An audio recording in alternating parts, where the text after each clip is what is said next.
Ready হয়ে গেছি উত্তরায় যাওয়ার জন্য। আসলে আমরা এখন যাচ্ছি আমার ননদের বাসায়। ঢাকা শহরে যাওয়ার জায়গা বলতে একমাত্র উত্তরা আমার ননদের বাসায় আছে। আর কোথাও খুব একটা আমাদের যাওয়া হয় না। আজকে যাওয়ার কারণ হচ্ছে ওখানে আমার ভাসুর আছেন। ভাইয়া মাত্র ২ দিনের জন্য এসেছেন বাংলাদেশে। এখন আমরা আমার ননদের বাসায় যাবো। ওখান থেকে রাতে খেয়ে-দেয়ে আবার আমাদের বাসায় ব্যাক করব। কারণ সকাল ৭ টায় ভাইয়ার ফ্লাইট। উনি আমাদের বাসা থেকে হচ্ছে এয়ারপোর্টে যাবেন। আসলে যখন বিদেশ থেকে আত্মীয়স্বজনরা আসে তখন এত ভালো লাগে, কি বলবো? সবচেয়ে ভালো হতো যদি ভাবিরা আসতো তাহলে আরো বেশি মজা করতে পারতাম, ঘুরতে পারতাম। যাই হোক এখন রেডি হয়ে গেছি আমরা সবাই। আর এত গরম ঢাকাতে কি বলবো? এবছর না জানো একদমই কালবৈশাখী ঝড় হয়নি। আমার মনে আছে একদিন হয়তোবা হয়েছে। এছাড়া একটা দিনের জন্য কালবৈশাখী হয়নি। তোমাদের কার এলাকায় কতবার হয়েছে কমেন্ট করে জানাতে কিন্তু ভুলো না। বাই দ্য ওয়ে আমি কিন্তু বাসা থেকে বের হয়ে গেছি আর এখন সন্ধ্যাও হয়ে গেছে। সন্ধ্যার সময়ই যাচ্ছি কারণ একটু লেট হয়ে গেছে আমাদের। বাচ্চাদের টিচার আসছিল। টিচার পড়ানোর পর হচ্ছে যাচ্ছি কারণ ওদের তো পরীক্ষা চলছিল। উত্তরায় চলে আসছি আর আমি এখন পার্লারে যাব। তাই আমার হাসব্যান্ড আমাকে নামিয়ে ওরা আমার ননদের বাসায় চলে গেছে। পার্লারে আজকে আমার কাজ আছে কিছু, সে কাজগুলো করব।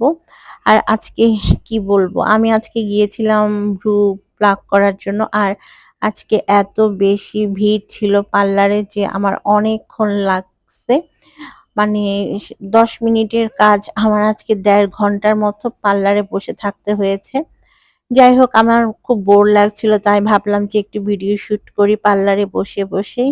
কিছু তো আর করার নাই।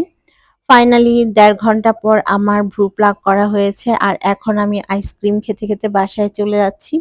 যেহেতু গরম প্রচুর আইসক্রিম না খেলে তো একদমই ভালো লাগবে না। আর আমার গলাও শুকিয়ে গেছিল। তাই ভাবলাম একটা আইসক্রিম খেতে, খেতে যাই। আর আমার ননদটা থাকে হচ্ছে উত্তরা ১৮ নাম্বারে। জায়গাটা এত সুন্দর। তো ননদের বাসায় আসার পর আমার ছোট ননদ নিধি দেখাচ্ছিল যে ভাইয়া ভাবিদের জন্য কি, কি শপিং করেছে। প্রতিটা জিনিস আমার কাছে খুব ভালো লেগেছে শপিং এর। আমি আসলে খুব ভালো মতো দেখিনি। জাস্ট উপর থেকে একটু করে দেখেছি। এছাড়া খুলে আর দেখা হয়নি আরকি। যেহেতু এগুলো আবার আমাদের বাসায় গিয়ে প্যাক করা হবে। তাই আমি বলেছি যে থাক খোলা লাগবে না। উপর থেকে দেখি। এখানে কিছু পার্টি ব্যাগ আছে যেগুলো কিনা আমার কাছে ভালো লেগেছে অনেক। শাড়ি বা লেহেঙ্গা এ ধরনের ভারী কাপড় বা গর্জিয়াস কাপড়ের সাথে না জানো এ ধরনের ব্যাগগুলো ক্যারি করলে অনেক বেশি সুন্দর লাগে। আমার অনেকগুলো আছে কিন্তু আমার খুব একটা এগুলো নিয়ে কোথাও যাওয়া হয় না। তো এখান থেকে ভাইয়া ম্যাচিং করে জুতাও কিনেছে আমার ভাবির জন্য, সেই সাথে বাচ্চাদের জন্য কিনেছে। তো এগুলোই আমি মূলত দেখছিলাম। আমার ছোট ননদ আমাকে দেখাচ্ছিল যে, "দেখো এগুলো।" তো সবগুলো শপিংই ভালো হয়েছে। আমি আবার মানে উপর থেকে দেখেছি ডিটেইলে আর দেখতে যাইনি। কারণ ডিটেইলে দেখতে গেলে দেখা যাবে এগুলো আবার ওপেন করতে হবে। তারপরে হচ্ছে এগুলা আবার প্যাক করা অনেক ঝামেলা। তো এখান থেকে গলার একটা সেট কিনেছিল পাথরের আর সিলভার কালারের আসলে দেখতে অনেক বেশি ভালো লেগেছে সেটটা। যারা হিজাব পরে তাদের জন্য একদম পারফেক্ট একটা সেট বলা যায়। কারণ এটা অনেক লং মানে খুব সুন্দরভাবে বোঝা যাবে গলায় পরলে। তো আমি একটু হাত দিয়ে ধরে দেখলাম আসলেই সুন্দর লাগছিল ভিডিওতে। সামনাসামনিও ভালোই লেগেছে আমার কাছে এই সেটটা। তো তোমাদের কার, কার এ ধরনের সেটগুলো ভালো লাগে কমেন্ট করে জানাতে কিন্তু একদমই ভুলবে না।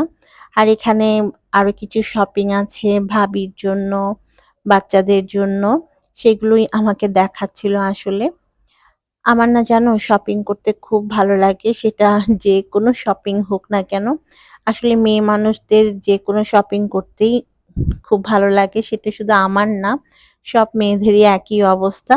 আমার কাপড়-চোপড়ের শপিং বলো, ঘরের জন্য কোনো কিছু বলো, সবকিছুই ভালো লাগে।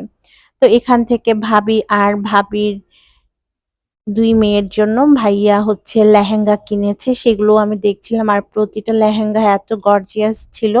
আমি যদিও খুলে দেখিনি জাস্ট উপর থেকে দেখেছি। তারপরেও আমার কাছে ভালো লেগেছে।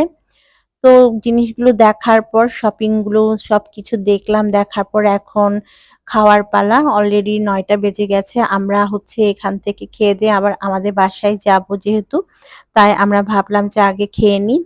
আর আমার ননদ আজকে অনেক কিছু রান্না করেছে। এখানে রোস্ট আছে, বিফ আলু দিয়ে রান্না করেছে, ঢেঁড়স ভাজি, ইলিশ মাছ ভুনা, চিংড়ি মাছ ভুনা আর লাউ চিংড়ি আছে। খাওয়া-দাওয়া করার পর হচ্ছে আমরা আমাদের বাসায় চলে আসছি। আর আমাদের বাসায় আসার পর দেখো কি হচ্ছে, লাগেজ গুছানোয় ব্যস্ত সবাই। তো আজকের ব্লগটা এতটুকুই। তোমাদের কেমন লেগেছে অবশ্যই আমাকে কমেন্ট করে জানাবা। ভিডিওটি ভালো লাগলে তোমাদের ফ্রেন্ডস অ্যান্ড ফ্যামিলির সাথে শেয়ার করতে পারো। আর YouTube থেকে দেখলে চ্যানেলটাকে সাবস্ক্রাইব করে দিও। আল্লাহ